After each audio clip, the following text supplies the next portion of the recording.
Alright, so today we're going to try something a little different. The idea is, this is not really a tips and tricks video. This is going to be called the Arena Breakout guidebook.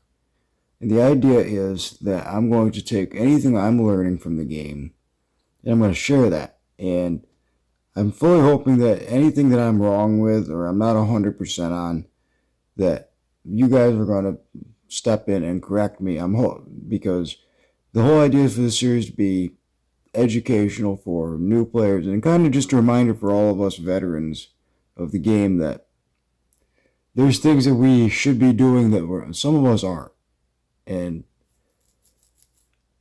not all of this is going to be tips. Some of this is just general knowledge that I've picked up that I'm sharing. So without further ado, I'm going to kind of get into this first list, and this first chapter of this guidebook is going to be about pre-planning for, or preparing and pre-prepping for a raid. So the first thing that I'm going to tell you is relax. Okay? It is not the end of the world to lose. Everything that you have in your inventory on your person, it can be replaced. You can put in the work and you can get it again. So don't worry about losing things. Play without fear of losing the equipment and the knowledge that you're not playing with, that equipment is not yours. It's simply borrowed. It's going to allow you to enjoy the game a little bit more, and just being able to enjoy the game like that will allow you to see a little bit more success out of the gate. So just relax. Don't worry about whether someone kills you while you're in a raid or not. Enjoy the raid while you're in it. If you get an opportunity to extract with everything, that is awesome. But don't stress winning overly much, because you're not ever going to have a 100% extract rate. Some of the best players in the game don't have 100% extract rate. So don't worry about getting out every raid. You're not going to. It is part of the game. Learn from the failures. That is the best thing that can come from failing, is that you learn from it. So 2 is going to be a little bit more simplistic. I have to do skin for my helmet. I'll probably be running that here in a little while tonight. But number 2 is simple. The right equipment for the raid. So we're going to take a look at a couple of these 2 helmets here. This helmet being an SH40, it has a pre-built headset in it. It does have capability for a mask, but it's armor class 4. Opposed to the SH12, it does have a headset built in it, but it's tier 3. Its ergonomics are less. Its movement speed is less. Or a little bit better, actually, but the structure strength is bad. And the difference is rather notable in raid. I have worn this tier 4 helmet in raid. I have worn the tier 3 helmet in raid. And anytime, I will guarantee you, if I had the choice, I'd probably pick the tier 4 every time. But beyond that, you got to pick the right armor. And what I mean by that is with the different types of raids. So with a normal raid, you can get away with running tier 3. There is no situation where I will ever run tier 2 armor. It's not an applicable thing for me. I don't enjoy it. It does not make sense to me, because the bots can kill you. They have the same tier ammo as you. So any player that's worth their salt that's carrying tier 3 ammo like this 7.62x51 in my composite case, they have an advantage over you immediately from the first bullet that they fire at you. That bullet, if you're wearing tier 2 armor, that bullet is going to penetrate your armor. 99% chance. And it's more than likely going to do damage to you, which obviously is not ideal. So try to wear the best tier armor that you can. 3 is probably the lowest I would go for a normal raid. My storage value and the amount of coin that I have readily available to me justify me running tier 4 for most normal raids. So I am a tier armor and bullets, because I use tier 4 bullets, as you can see my storage here. I run tier 4 ammo and tier 4 armor for my normal raids. So that sets me an armor tier above everyone else and an ammo tier above everyone else. It allows me to be just that little bit extra ahead of everyone else in the raid. And when I do run into other tier 4 players, I'm not exactly on an even playing field, but it does even that playing field up a little bit more. And we're going to continue with the right equipment, going into heals. So we're going to go to the market, and there's several types of heals. For anyone who's new to the game, who has not played, you've just downloaded the game, there's several types of heals, and one of the big ones that you need to carry with you, and you should be carrying at least two of these three of the three really, is painkillers. Painkillers will help you tank some shots when you go into these high risk areas, but it will also help you ignore broken limbs. So it's always a good idea to have these, because you're going to constantly have limbs broken. Bots in this game, they seem to be able to just laser beam and lock on right on your arms and legs. I've been shot in the head by bots unexpectedly. It is a very, very, very much a part of the game. You need to have these, because you can't always just go to the next medical item, which is very important as well, the surgical kits. These heal broken limbs. Broken limbs are not something you ever want to have to try to extract with. It is terrible. I am speaking from experience. For my first few raids, there were times where I didn't understand the difference between the two different med kits, because I wasn't overly familiar with things, and I hadn't really learned much about the game in my initial 2 or 3 raids. I was just kind of playing it to kill time. And when I figured out what the surgical kits did, it made the gameplay experience so much better. Bandages being important as well. They're another category in the medical items. If you are not running at least this 1000 battlefield med kit, you are going to need bandages. They heal any puncture wounds, any gunshot wounds. So I was kind of dishonest in how many. I was kind of definitely wrong in how many medical items there are. There are so many different categories of medical items. It's honestly a little bit overwhelming. But basically, you want the surgicals so that you are not dying to single shot to a broken limb. You don't die from taking fall damage, and you can move quicker with it. Broken limbs are no fun in the game. Carry surgical kits so that you can heal them. Best tip I can give you. Now, as far as the med kits, I always carry the 1000 battlefield med kit.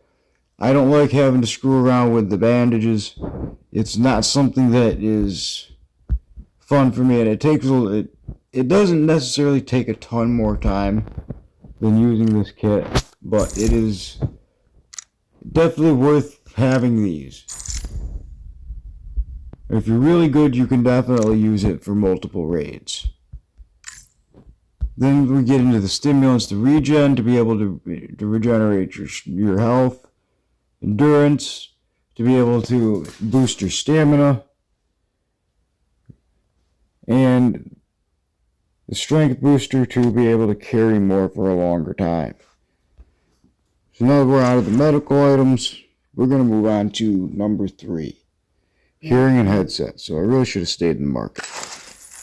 So hearing and headsets are very, very much a vital part of this game. You will find several helmets like the ones I showed you the SH-12, the SH-40, they have built-in headsets. And that's nice because it is a single cost, it is a single item, and you're not having to carry and remember to equip a bunch of different equipment pieces. So it can be nice for that reason. But where I find they fall short is even with the higher tier helmets with the built-in headsets.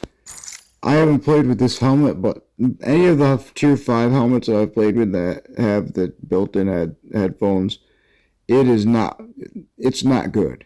I don't like it. I find that I like the GS2s. And yes, 22,000 Coin. That is a lot of Coin for a new player. It is worth it. There are so many instances where I have heard enemy players before they've even known I am in the area that it's not funny. Especially when they're using something like the M32 Tacticals or even like the ZO38 headset there. Those do not pick up anywhere near as far as the GS2. It is a very, very noticeable difference. And headsets are going to help you out a lot. You can be able to help you pinpoint where enemies are and where gunfights are going on so that you can either respond by heading to the fight or avoiding it. So it can help when you're making decisions on what you need to do in game tremendously. And I die more often than not when I am not wearing my GS2s. As soon as I unequip the GS2s and use something else, I start to have issues. So that's really all I've got on on any of the headsets and that. I'm not going to dive too far into that.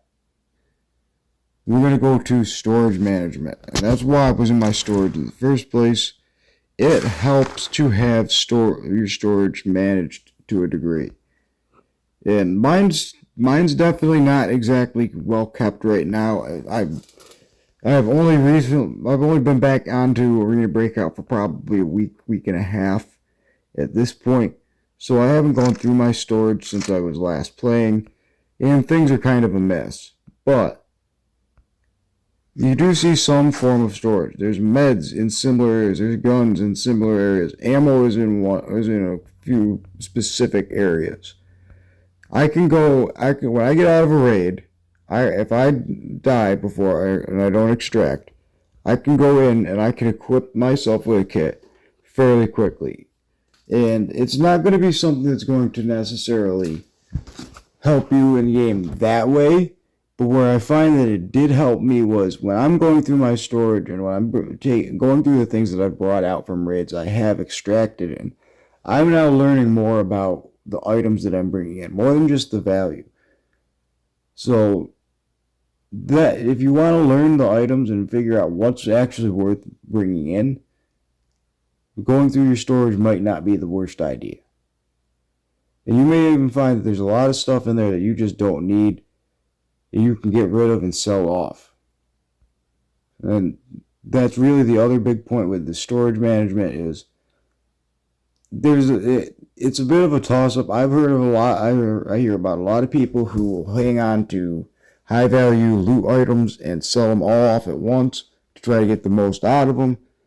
I don't ever do that. I try to keep my storage as freed up as possible because I will have many different things going on at a time.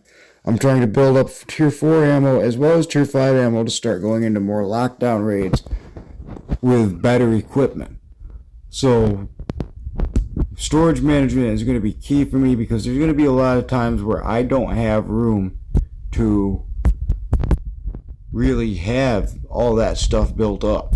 I need to have the space available. And really more than anything, that's where it's helpful. Now we get to 5, the final part. This is the planning portion. The actual planning. Now when I plan a raid, and I'm going to use farm as an example. If I spawn in on the west side or the east side of the map, okay?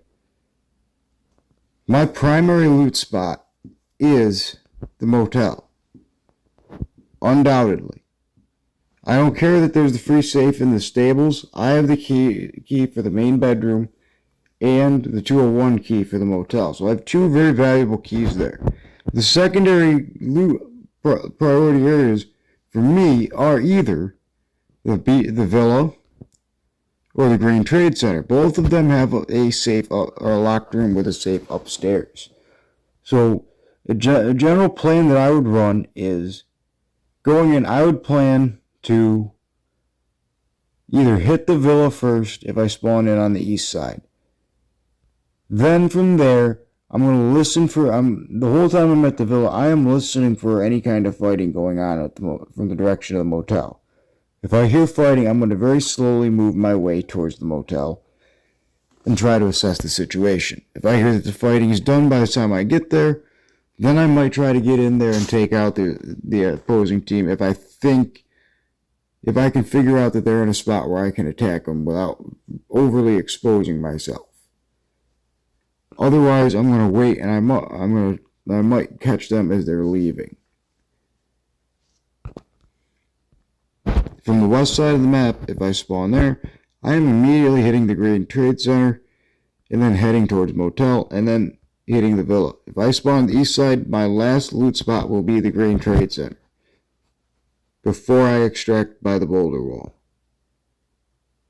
And I'm going to kind of give you an idea of an example of what I learned from playing the normal mode only. And this is a dozen or so raids that were only farm.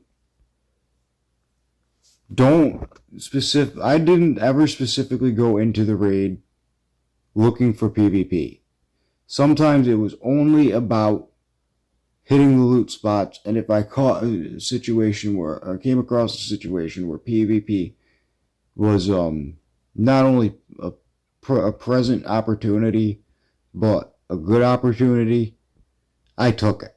And that's how I ended up maximizing my loot, because as I'm on the way to these high-risk areas, you're going to catch players here and there. Not every raid are you going to run into a player on your way to the motel, but when you do, and you catch them off guard, you have whatever they've got that they've already looted. And anything like a backpack or a chest rig can be used to maximize your storage in your own backpack and be able to bring out even more loot. So if you go in looking to hit the safes, you're probably not going to be overly disappointed if you're not solely bent on looting the safes, but you're free to just kind of swing out and get PvP. And that's basically the two